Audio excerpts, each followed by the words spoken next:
할렐루야. 앞뒤 옆에 계신 분들 인사 나누겠습니다. 잘 오셨습니다.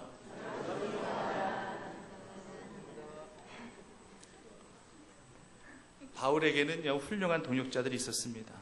이 동역자라는 표현은 참 듣기 좋아요. 같이 함께 일하는 자입니다. 이왕이면 같은 뜻, 같은 마음을 품고 주의 일에 힘쓰는 자를 의미하는 그런 은혜의 그런 단어이죠. 스승과 제자 사이라더라도 엄밀히 따지면 동역자입니다. 주의 일에 함께 할 수 있다는 할지라면은 신분이나 관계가 전혀 문제될 수가 없습니다. 스승과 제자를 한다 할지라면 약간의 거리감도 느껴질 수 있겠지만 동역자라면 전혀 그런 거리감 같은 것들이 느껴지지가 않아요. 디모데는요, 바울에게 있어서 동역자요, 또 스승과 제자 사이이기도 했습니다. 어떤 관계가 더 맞느냐, 어떤 관계가 더 중요하냐, 이것을 논하는 것은 무의미합니다. 관계를 따진다 할지라면은 바울은 지금 디모데를 누구로 인식하고 있는가? 아들로 그렇게 생각하고 있습니다. 오늘 2장 1절 말씀에도 내 아들아 라고 그렇게 표현하죠. 또 1장 2절 말씀에도 사랑하는 아들로 그렇게 바울은 디모데를 생각하고 있고 또 그렇게 지칭하고 있는 것을 그렇게 보게 됩니다. 바울은요, 아들이라는 표현에 절대 인색하지가 않아요. 제자라고 생각하지 않습니다. 동역자 의식을 갖고도 있었지만 몇몇 동역자들에게는 사랑하는 아들이다 라고 그렇게 직접 표현을 하기도 합니다. 빌레몬서에 보면은 오네시모를 가리켜서 사도 바울이 이야기를 내가 갇힌 자 중에서 낳은 아들이다, 내 아들이다 라고 그렇게 이야기하고 있습니다. 이것을 육신적으로 생각하고 판단한다면 대체 감옥에서 누구하고 무슨 짓 한 거야? 이런 식으로밖에 해석이 안 되겠죠. 그건 육적인 생각이죠. 사도 바울은 신앙으로 낳은 아들임을 그렇게 표현하고 있는 겁니다. 아들이라고 지칭할 만큼 각별하고 사랑스러운 제자이며 사랑스러운 동역자라는 것을 밝히고 싶었던 것입니다. 여기 계신 저희 모두가 하나님의 각별하고 사랑스러운 아들이요 딸임을 늘 인정하시고 확신하시고 살아가시기를 간절히 바랍니다. 특별히 이번 피택을 받게 되는 피택자들은 이 자녀의식을 가지고 분명히 살아야 돼요. 피로 값지고 사신 이 몸된 교회 더 건신하라고 인쳐주신 자녀됨의 본분을 가지는 것에서부터 뜨거운 헌신은 시작이 돼야 될 것입니다. 오늘 사도 바울은요, 사랑하는 아들 디모데에게 몇 가지를 지금 부탁하고 또 권면하고 있는 것을 보게 됩니다. 먼저 신앙의 정체성을 바로 알고 바로 깨닫게 해주면서 이렇게 살아야 함을 말씀하고 계시는데, 이 말씀은 바울이 사랑하는 아들 디모데를 향해서 주시는 말씀이기도 하지만 이 시대 우리를 향하신 말씀이며 특별히 이제 6월 말에 피택함을 받게 될 피택자들 향하신 주님의 말씀임을 기억하시면서 오늘 내 신앙의 정체성을 다시 한번 돌아보며 새로운 결단과 헌신을 다짐할 수 있는 귀한 신실한 시간이 되어주시기를 간절히 바랍니다. 첫째는요, 군인 정신을 가지라고 하는 것입니다. 군인 정신을 가져야 된다. 바울은 디모데를 가리켜서요, 예수의 좋은 병사이다, 예수 그리스도의 좋은 군사이다, 이렇게 표현을 하고 있습니다. 군인들에게는요, 군인 정신이라는 것이 있어요. 이것이 없으면 절대 군인 역할을 제대로 할 수가 없습니다.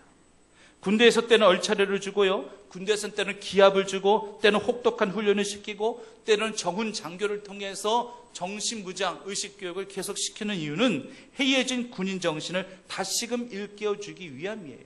해이해진 군인 기강을 다시 세워주기 위함이라는 것을 우리는 잘 압니다.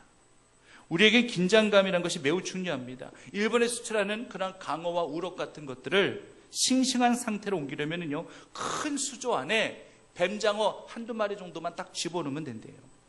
강어나 우럭하고는, 그리고 이 뱀장어는요, 천적관계입니다. 공생관계가 아니에요. 악어와 악어새는 서로 공생관계죠.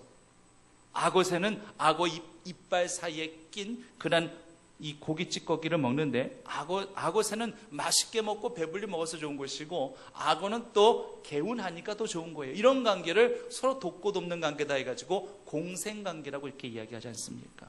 이 반대가 바로 천적관계예요. 먹고 먹히는 그런 관계를 말하는 것입니다. 강어와 우럭의 천적은 뱀장어거든요. 그냥 잡아먹으려고 뱀장어가 달려들고, 강어와 우럭은 안 잡혀 먹으려고 또 도망다니고, 결국 천적관계예요. 배를 통하여 적어도 몇 시간은 큰 수조 안에서 같이 있어야 되는데, 일본에 도착해서 보게 되면은 잡아먹힌 강어와 우럭은 몇 마리 되지 않냐, 다 신시한 상태로 그렇게 보관이 가능하다고 하는 것입니다. 강어와 우럭이 그 수조 안에서 팔팔하게 살아 있을 수 있다는 것은 그만큼 긴장감을 가지고 깨어 있었기 때문에 가능할 수 있었던 것입니다. 성도님들, 병사라 함은, 군사라 함은 대적이 있을 때의 병사이고 군사인 거예요. 싸울 대적이 없다면 못하러 병사가 필요하겠습니까? 지금 남북관계의 이 하해 무드가 조성되어 있는 것은 바람직한 일입니다. 그렇다고 해서 병사가 필요 없는 것일까요? 그렇다고 해서 이제 군대가 필요 없는 것일까요? 이제 장병들은, 우리 남자 청년들은 군대 안 가도 되는 것일까요? 그건 아니지 않습니까? 아직 저들의 속내를 정확히 아는 사람은 아무도 없습니다. 이럴 때일수록 우리가 긴장감을 절대 늦춰서는 안 된다는 거예요. 언제 돌변할지 모릅니다. 남북관계가 이렇게 잘 풀려진다고 해가지고 절대 군대의 기강이 해이해지는 것은 아마 군에서도 절대 용납할 수가 없을 것입니다. 바울은 디모데를 예수의 좋은 병사로 그렇게 표현합니다. 하나님 나라 군사는요, 제대도 안 돼요. 제대를 하려 할 수가 없어요. 군복무 생활은 21개월이면은 그렇게 다 끝나는 것이겠지만은, 예수의 좋은 군사는 우리 삶이 맞춰지는 그 순간까지 하는 거예요. 왜? 사탄은 항상 우리 삶 가운데 침투해 있거든요. 시간을 딱 정해놓고 1년간만 내가 침투해 있을게, 1년 후에는 자유야, 이런 식으로 그렇게 우리를 대하지 않거든요. 항상 호신탐탐 우리의 마음의 심령이 문이 열려지기를, 그렇게 허술하게 그렇게 노출되어지기를 항상 그렇게 늘 주시하면서 우리를 노력하기 때문에, 우리는 언제나 늘 24시간 늘 말씀 안에 깨어있고 신앙 안에 깨어있는 십자가 주님의 군사가 되어야 할 것입니다.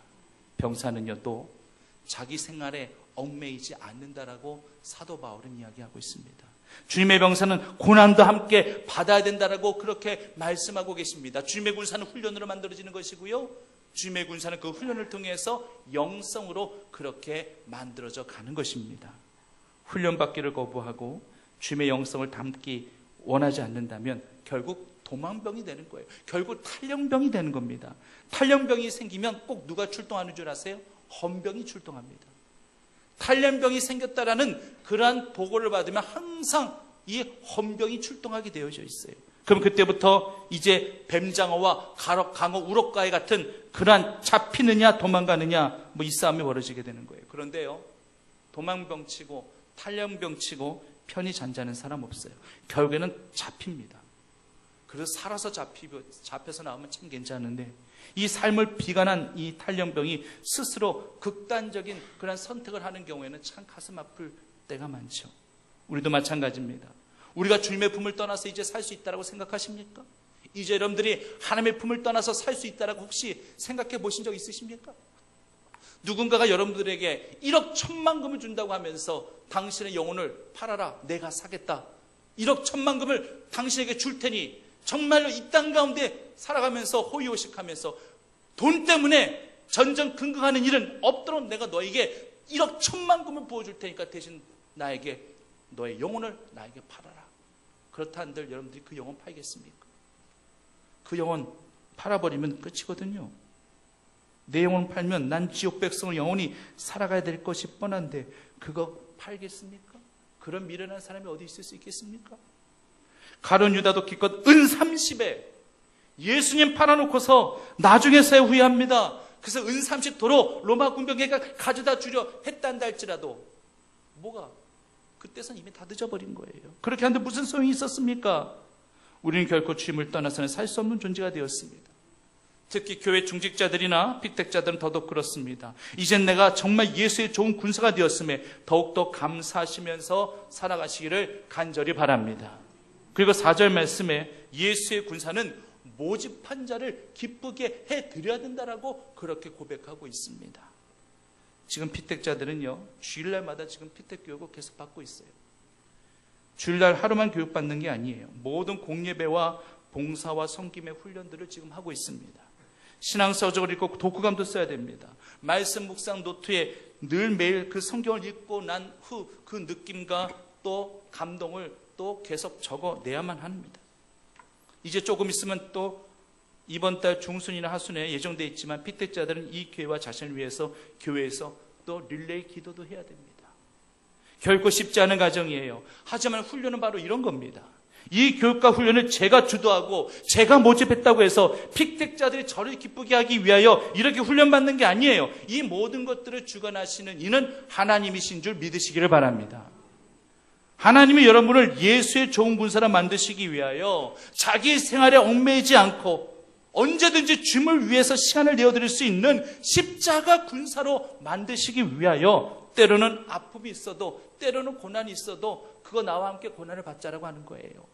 사도 바울이 디모데를 향해서 나와 함께 고난을 받아 함께 누리자. 예수 그리스도를 위해서 함께 동력하는 동력자이며 또 예수 그리스도를 위해서 함께 고난을 함께 받아 감당하는 그러한 예수의 군사가 되어라. 이것이 바로 사도 바울이 디모데에게 주입시키고 싶었었던 그런 말씀의 골자 아니겠습니까? 주님을 위해서라면은 어떤 아픔이 있어도 어떤 고난이 있어도 몸된 교회를 위해서라면 모든 것들을 기꺼이 수용하고 용납할 줄 아는 순종의 군사로 만드시기 위하여 하나님이 계획하고 계시는 이 모든 훈련과 연단 가운데 속에서 여러분들의 믿음과 신앙이 성장케 되어지기를 간절히 바랍니다.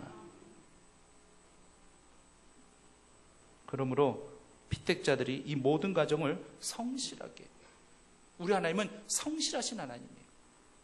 그 성실함으로 감사함으로 잘 감당하신다면 이 모든 것을 모집하시고 이끌어 가시는 하나님을 기쁘시게 해드리는 것이라는 거예요.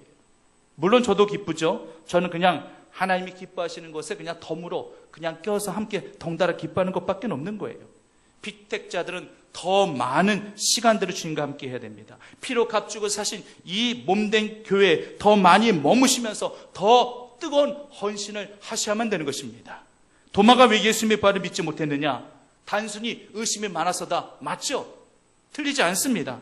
하지만 더 본질적으로 들어가게 되면은 도마만 제자들이 모여있는 그 제자 공동체 가운데 따로 이탈되어져 있었어요. 빠져 있었어요. 그래서 예수님께서는 그 도마를 위해서 다시 한번 나타나셔서 그 모든 상처난 그 자욱들을 직접 만지게 하셨던 거예요. 너는 보고로 믿느냐? 보지 않고 믿는 자가 더 복되도다 말씀하시기를 원하셔서 그렇게 나타나셨던 주님을 우리가 기억해야 될 것입니다. 제자 거의 대부분이 우리가 예수님의 부활을 봤다. 그럼 우린 믿어야 된다. 이렇게 고백했다는 할지라면 믿어야죠. 혼자 못 봤다고 해서 나는 도저히 못 믿겠다. 그 공동체 내 안에 빠져 있다 보니까 이렇게 믿음이 식어져 버리는 거예요. 의심이 생겨나게 되는 거예요. 성도님들, 우리의 신앙이 식어지고 침체가 되어지면은 교회에 오는 횟수가 줄어들면서 자연스럽게 교회를 등지게 될 수도 있어요. 이건 하나의 공식과도 같아요.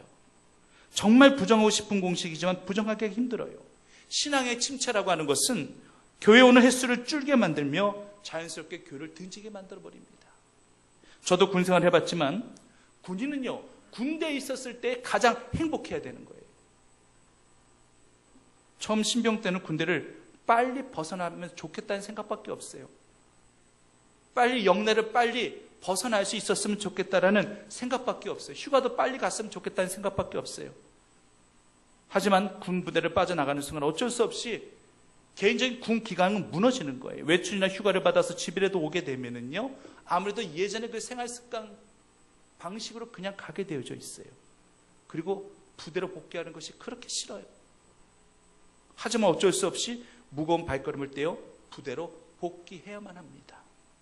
그런데요, 군 생활도 어느 정도 적응하고 또 군인 정신도 더욱더 투철해지면 군 부대 안에 있는 것이 마음 편안할 때가 있어요. 저는 이것을 그저 익숙함으로만 그렇게 해석하고 싶지는 않습니다. 이젠 정말로 군인다운 군인이 된 거예요. 언제 어느 때 유사시에 전쟁이 일어난다 할지라도 즉각 대비 태세를 갖추어 전쟁에 투입된다 한다 할지라도 전혀 이상할 것이 없는 영내에 머물러 있는 그 시간이 무척 편안하게 느껴질 정도 되면은 군 생활이 다 끝나더라고요. 그래서 그 아쉬움이 있는 분들은 이제 직업군인이 되는 거예요. 예수의 군사도 마찬가지입니다. 예수의 군사는 주님의 몸된 교회에 머물러 있을 때에 이때 가장 행복감을 느낄 수 있어야 할 것입니다. 자기 생활에 얽매일 수밖에 없는 상황 속에서도 그저 성전이 좋아가지고 그저 교회가 좋아서 어떤 의식적인 것이 아니란다 할지라도 무의식적으로도 내 발걸음이 교회로 향하게 되어질 때에 그 성도님은 정말로 훈련된 주님의 병사요 군사임을 고백해야 할 것입니다. 성전에서 기도할 때 행복해요. 성전에서 찬양할 때 너무나도 행복해요.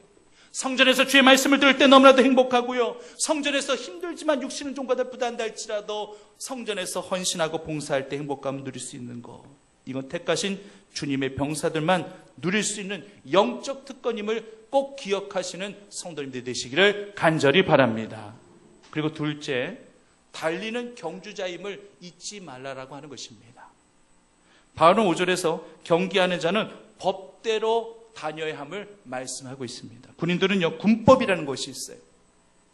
국민들에게는 헌법이라는 것이 있습니다. 우리 모두 다 대한민국 국민들이기 때문에 대한민국 헌법을 준수해야 할 의무가 있는 거예요. 하지만 우리들은요, 보이지 아니하는 하늘의 시민권을 가진 하늘에 속한 자녀들이기 때문에 우리는 또 하늘의 법, 주님의 말씀의 법을 따라야 될 의무를 갖고 살아갑니다. 우린 지금도요, 치열한 영적 전쟁터에서 하루하루 싸우며 살아갑니다. 에베소서에는요, 직접 영적인 무기를 아예 그냥 자세하게 설명까지 해주고 있습니다.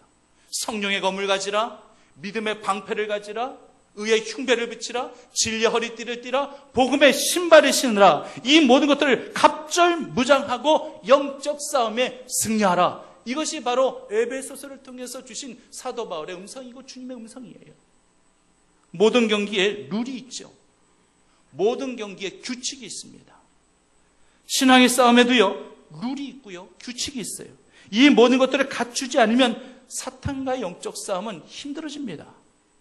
이제 월드컵이 곧 열리겠지만, 예를 들어서 이제 월드컵에 나가는 출전 선수가 축구 경기를 하러 그라운드를 나가려고 하는데 축구화를 신지 않고 고무신을 신고 그라운드에 나가려 한다 할지라면 뛸 수 있겠습니까? 제지당합니다. 다들 무릎 보호대를 차고 그라운드에 나가는데 나 혼자 무릎 보호대 없이도 축구하겠다고 나간다 한들 제대로 경기를 할 수 있겠습니까? 제지를 당해서 아예 경기 못 나갑니다. 축구는요, 매우 거친 경기예요. 부끄러운 고백이지만 저도 축구하다가 정강이뼈가 골절돼서 몇 달을 고생했었어요. 아무런 보호장치도 않고 그라운드에 나간다고 하는 것 자체가 곧 내가 병원 시설을 지겠다는 말과 똑같은 겁니다. 모든 것들은 엄격한 피파의 룰과 규칙이 있기 때문에 거기에 준하여서 모든 것들을 다 맞춰서 그렇게 행해야 되는 거예요. 마찬가지로 우리 하나님의 자녀들은 엄격한 하나님의 룰과 그 규칙에 따라 움직여야 되는 자녀들입니다. 이 룰과 규칙을 이제 율례라고 그렇게 얘기하기도 하고 또 율법이라고도 그렇게 얘기하기도 하고 하나님의 말씀이라고 그렇게 해석하기도 합니다. 섣불리 영적 싸움을 하기에는요, 우리는 지극히 부족하게 그지었습니다. 지극히 연약하게 그지었습니다. 사도 바울이 영적인 무기를 성령의 검을 가지라고, 믿음의 방패를 가져야 된다라고, 의의 흉배를 붙이고 진리의 허리띠를 띠고 복음의 신발을 꼭 신어야 된다라고 구체적으로 이야기한 분명한 이유가 있는 거예요. 이런 것들을 착용하지 않은 상태 속에서 우리가 섣불리 사탄과 영적 싸움을 하게 되어질 때에 우리가 무조건 승리할 것이라고 어찌 장담할 수 있겠느냐는 얘기입니다. 성령의 영과 믿음의 방패와 진리의 허리띠와 의의 흉배와 복음의 신발을 갖추고 나아가게 되어지는 것이, 이것이 법칙이고 이것이 룰이고 이것이 규칙이고 이것을 온전히 우리가 갖추게 되어질 때에 영적 싸움에서 우리가 승리하게 되는 줄 믿으시기를 간절히 바랍니다. 때로는요, 반칙하고 싶을 때가 있어요. 모든 운동 경기에 제가 규칙이 있다고 말씀드렸죠. 규칙이 있다란다 할지라면 또 반대급부적으로 뭐가 있어요? 반칙이라는 것이 있습니다. 반칙을 의도적으로 해야 되겠다고 생각해서 하는 경우도 혹은 있어요. 하지만 거의 대부분은 경기에 몰두하다 보니까 강한 승부욕 때문에 결국에는 반칙을 하게 되는 경우도 있더라고 하는 것입니다. 축구도 마찬가지입니다. 어떨 때 의도적으로 심판벌레 반칙하는 경우도 있어요. 심판이 못 볼 것 같으니까 상대방 선수를 옷자락을 잡아 채고 팔을 붙잡고 다리를 슬쩍 거는 행위들, 이 같은 모든 행위들은 다 반칙이에요. 반칙을 하되 심판에게만 걸리지 않으면 된다는 식으로 그렇게 교묘하게 반칙을 하는 선수들이 분명히 있습니다. 또 어떤 감독과 코치는 심판에게만 걸리지 말고 반칙해라, 이렇게 또 가르치는 그러한 감독과 코치도 있다고 합니다. 좋습니다. 요령껏 심판의 눈을 피해가지고 반칙도 할 수 있습니다. 운이 좋으면 안 걸릴 수도 있는 거예요. 하지만 한 번 심판의 눈에 이 모든 것들이 고의적인 것으로 비춰지면 노란색 옐로우 카드를 받게 됩니다. 한 번 더 받게 되면 무슨 카드를 받죠? 레드 퇴장 카드를 받게 되는 것입니다. 성도님들께 한번 여쭙고 싶습니다. 신앙생활을 하시는 성도님들은 과연 규칙을 지키고 사십니까? 아니면 반칙을 범하며 살아가고 계십니까? 피택자 여러분들께 더 여쭙고 싶습니다. 과연 여러분들은 규칙의 삶을 살고 계십니까? 반칙의 삶을 살고 계십니까? 규칙은 내가 정하는 게 아니에요. 규칙은 하나님이 정하시는 거예요. 하나님이 정하신 신앙의 규칙에 위배되는 건 다 반칙이에요. 주일을 성수하라, 안식일을 지키라. 안식일을 못 지키면 그건 반칙이에요. 11조를 드리라. 소득의 10분의 1은 하나님의 것이니 하나님께 감사함으로 바치라. 이건 못 바치면 이건 다 반칙이에요. 술 취하지 말라. 이는 방탕한 것이니 성령의 충만함을 받으라. 성령의 충만함을 받지 못하고 술 취함에 취해 있는 그런 삶을 살았단다 할지라면 그건 다 반칙이에요. 하나님 이거 못 보시는 거 아니에요. 다 보고 계시지만 때로는 못 본 척 해주시기도 하시죠. 성경은 하나님을 규정하기를, 하나님을 표현하기를 노하기를 더디하시고 오래 참기를 즐겨하시는 하나님으로 그렇게 표현합니다. 맞습니다. 하지만 이 말의 의미를 우리가 잘 생각해야 돼요. 노하기를 더디하시고 오래 참기를 즐겨하신다는 것이 우리에게 뭘 의미하는 것일까요? 하나님께서 우리가 반칙하는 신앙생활, 반칙으로 일관된 우리 신앙생활, 이거 못 보셨기 때문에 노하기를 더디하시는 걸까요? 이거 못 보셨기 때문에 오래 참기를 즐겨하시는 것이겠습니까? 아니요, 절대 아닙니다. 다 보고 계셨지만 제가 말씀드렸죠? 어떨 땐 못 본 척 해주신다고? 못 본 척 해주시는 것 같지만 사실상 오래 참기를 즐겨하시는 그 모습이, 노하기를 더디하시는 그 모습이 옐로우 카드입니다. 이미 하나님은 그런 우리들에게 옐로우 카드를 이미 주셨어요. 그게 바로 오래 참으시는 겁니다. 그게 노하기를 더디하시는 것입니다. 하나님이 징계가 없으니까 살았다 한숨 쉴 때에, 그때가 하나님께서 내미시는 이 노란색 옐로우 카드를 우리가 확인해야 될 거예요. 우린 생각해야 됩니다. 내가 혹시 지금 하나님 앞에 옐로우 카드 받고 있지는 않는지. 이것을 알고 깨달았다면 이제부터라도 반칙의 삶이 규칙의 삶으로 바뀌어지도록 우리가 노력하면 되는 거예요. 그럼 언젠가 옐로우 카드는 언젠가 사라지게 되는 거예요. 축구에서도 내가 옐로우 카드 받았다는 할지라도 어느 시점 딱 되면은 다 그게 사라지게 되더라고요. 하나님도 마찬가지입니다. 내가 하나님의 경계자이므로 하나님의 법을 준행하며 주의를 지키고 온전한 11조를 주님 앞에 드리고 예배 생활과 기도 생활과 영성 생활과 봉사 생활에 더욱더 힘쓰면서 주의 몸된 재단에서 더욱더 헌신하는 그런 삶으로 하나님께서 말씀하신 그런 모든 명령과 율례와 이 모든 규칙들을 내가 온전히 지켜가기 위해서 몸부림치며 삶을 살아드릴 때 그 모든 옐로우 카드는 다 지워지는 것이고 오늘 오전 말씀처럼 승리자의 간이 내게 씌어지는 줄 확신하시는 성도님 되시기를 간절히 바랍니다. 내가 옐로우 카드 받았는지 안 받았는지도 깨닫지 못하면서 반칙의 삶을 계속 짓고 살아가신다 할지라면 나중에 하나님이 우리에게 갑작스럽게 내미시는 것 같지만 이미 하나님은 준비하고 계셨어요. 돌이키지 않으면 계속 규칙이 아닌 반칙으로 계속 삶을 살게 되어질 때 내가 이 카드를 너에게 내밀 수밖에 없느니라. 그러면서 우리에게 내미시는 카드가 만약 적색 레드 카드란다 할지라면 생각하기도 싫습니다. 상상조차 싫습니다.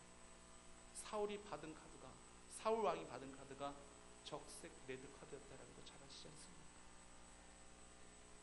사랑하는 성도님들은 늘 하나님의 말씀 안에서 경기자가 법대로 달려야 되는 것과 마찬가지로 생명 면력을 향해서 승자의 칸을 향해서 정하신 그 모든 신앙의 규칙을 따라 신앙 안에서 승리하며 살아가는 주의 성도들과 피택자들이 다 되시기를 간절히 바랍니다. 마지막으로 수고하는 농부가 되어야 된다고 하는 것입니다. 땅은 거짓말 안 하지 않습니까? 옥토가 원래부터 옥토였나요? 그런 게 어디 있습니까? 길가나 자갈밭이었을 수 있었어요. 가시연공키로 무성이 버려진 땅이었을 수도 있었을 거예요. 그런 땅을 비옥한 땅으로, 기름진 땅으로 옥토로 바꿔놓으려면 오랜 시간이 걸릴 수도 있는 거예요. 이건 수고하는 농부의 손길이 아니란다 할지라면 절대 불가능한 겁니다. 결국 수고하는 농부는 인내할 수 있다는 것을 우리는 기억해야 되는 거예요. 장사하는 사람들은요, 오늘 아침에, 오늘 새벽에 일찍 시장 가가지고 물건 떼가지고 오전부터 장사 준비해가지고 오후에 또 열심히 또 일해가지고 또 낮에 팔게 되면은 저녁에 계산해서 내가 손해봤는지, 내가 이익을 받는지, 내가 이익을 봤으면 내가 얼마나 이익을 받는지, 그거 다 그날 하루에 다 끝볼 수 있어요. 좀 농사는 어찌 그런가요? 오늘 아침에 씨를 뿌리고 오늘 밤에 거둘 재간이 있습니까? 그거는 절대 안 되는 일이에요. 그 어떤 누구도 할 수 없는 일이에요. 이것은 하나님의 오묘한 자연의 섭리를 다 역행하고 거스르는 거예요. 할 수 없습니다. 하나님이 이 모든 것들을 절대 허락하지 아니하셔요. 봄철에 씨 뿌리게 되면은요, 우리가 여름을 지내야 됩니다. 여름 지내지 아니하고 어찌 가을이 오겠습니까? 가을에 거두게 되는 것인데 여름을 보내야지만 가을에 거둘 수 있는 거예요. 그렇기 때문에 기다릴 줄 알아야 되는 것이고, 농부는 열심히 수고하고 또 인내로 기다릴 줄 아는 농부가 결국 되어야 된다고 하는 것입니다. 오늘 이런 측면이란다 했지라면은 이 모든 이 인내함, 오래 참으라고 하는 것은 다 오늘 말씀들 속에서 다 연관성이 있다라고 하는 것입니다. 훈련된 모습, 인내가 필요합니다. 하루아침에 정병이 만들어지지 않습니다. 오랜 시간 또 훈련을 통해서 만들어지는 것입니다. 경기하는 자, 마라톤을 예를 들어볼까요? 42.19km를 뛰는 그 마라톤, 그 장기력, 그 장거리를 뛰기 위해서는 꾸준한 인내가 필요해요. 단거리에 내가 소질을 보인단다 할지라도 단거리 이 선수가 이 장거리에 이 마라톤을 절대 뛸 수가 없어요. 자신과의 싸움이에요. 인내입니다. 역시 수고하는 농부가 곡식을 먼저 받는 것이 마땅하다라고 오늘 주님께서 말씀하고 계시는데, 이 곡식을 먼저 받기 위해서는 역시 오랜 시간을 견뎌내며 씨를 뿌리고 힘을 내고 비료도 내주고, 인간이 할 수 있는, 농부가 할 수 있는 그 모든 일들을 다 감당해야지만 때에 제일 먼저 곡식을 거둘 수 있게 된다라고 하는 것입니다.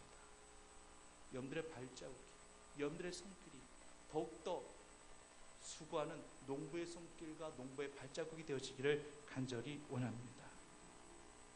여러분들 다 믿음의 농사를 짓는 분들이에요.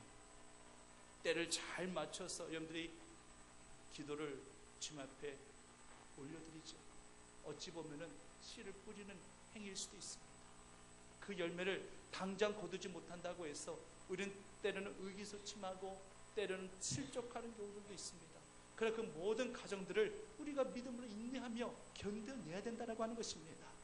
한두 번 기도하고 끝나는 거예요? 농부가 씨를 뿌렸다고 해가지고 그게 다 끝나는 거 아니지 않습니까? 계속 논자리를 살펴보면서 계속 병충해도 막아줘야 되는 것이고, 김도 매줘야 되는 것이고, 비료도 줘야 되는 것이고, 또 물이 부족하면 또 물도 대줘야 되는 것이고, 항상 농부의 손길이 항상 쉬지 아니하는 것과 마찬가지로 내가 하나님 앞에 기도를 내가 심었다고 해가지고 내 스스로 그냥 다 됐다 생각하면 절대 오산이에요. 더욱더 그 기도가 더욱더 연결어갈 수 있도록 은혜의 곡식과 열매로 내 삶 가운데 축복으로 주어질 수 있도록 철저히 더욱더 영성의 삶으로 포기하지 아니하고 늘 주님 앞에 매달리며 간구하며 기도하며 신앙의 삶을 살아갈 수 있을 때에 수고하는 농부가 곡식을 먼저 받는 것이 마땅하듯 먼저 수고하고 먼저 더 열심히 헌신하고 먼저 더 열심히 매달리고 강구한 주의 성도들이 먼저 주의 귀한 기도의 응답과 열매를 받아 누리게 되는 줄 믿으시기를 간절히 바랍니다.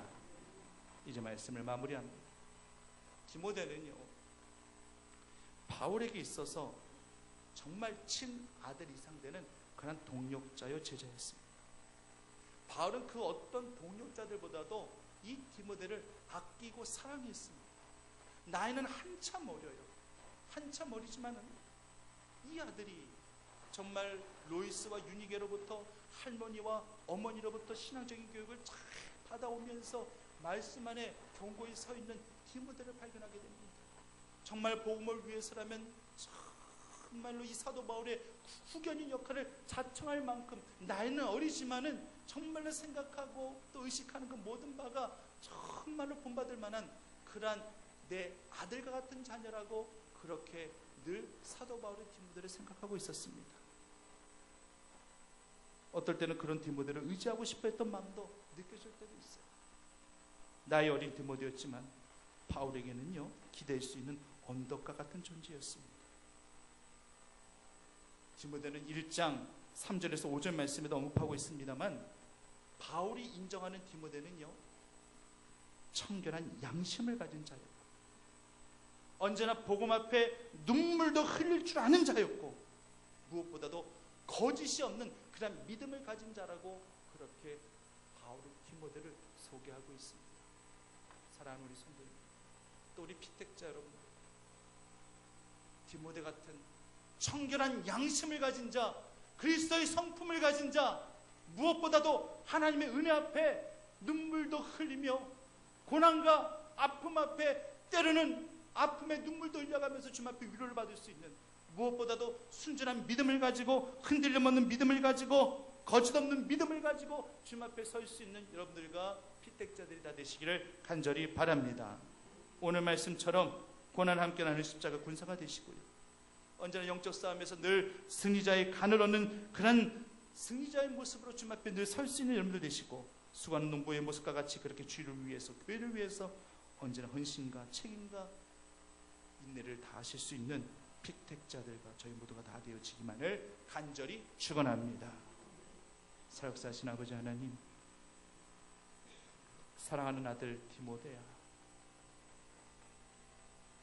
이 음성이 우리를 향해 불러주시는 하나님의 음성으로 들려지기를 원합니다. 사랑하는 아들 아무개야, 사랑하는 내 딸 아무개야, 이렇게 사랑스러운 목소리로 들려주시는 하나님의 음성에 귀 기울여보며 하나님 이렇게 나를 인정하시고 나를 세워주셨사오매 거기에 합당한 삶을 살아가도록 늘 노력하는 저희 모두가 되어지게 인도하여 주시옵소서. 예수님 이름으로 기도드립니다.